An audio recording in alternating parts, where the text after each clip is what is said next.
জামালপুর জেলা বিএনপির দ্বিবার্ষিক সম্মেলনকে সামনে রেখে স্বচ্ছ ও নতুন নেতৃত্ব নির্বাচনের লক্ষ্যে গঠিত নির্বাচন কমিশন সংবাদ সম্মেলন করেছে। জামালপুর থেকে শরীফুল ইসলাম ঝোকনের তথ্যচিত্রে দেখুন বিস্তারিত। আজ দুপুরে জেলা বিএনপির দলীয় কার্যালয়ে অনুষ্ঠিত সংবাদ সম্মেলনে প্রধান নির্বাচন কমিশনার অ্যাডভোকেট তৌফিকুল ইসলাম বাদশাহ, নির্বাচন কমিশনার অ্যাডভোকেট রিশাদ রেজওয়ান বাবুসহ কমিশনারের অন্যান্য সদস্যরা উপস্থিত ছিলেন। সংবাদ সম্মেলনে জানানো হয়, আগামী 23 আগস্ট অনুষ্ঠিতব্য জেলা বিএনপির সম্মেলনে সভাপতি ও সাধারণ সম্পাদক নির্বাচনে ভোট গ্রহণ হবে।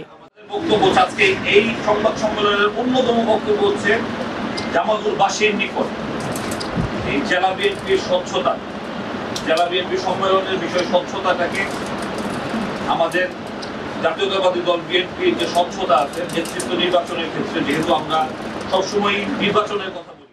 এ উপলক্ষে 15টি ইউনিটের মোট 1515 জন ভোটারের তালিকা প্রকাশ করা হয়েছে।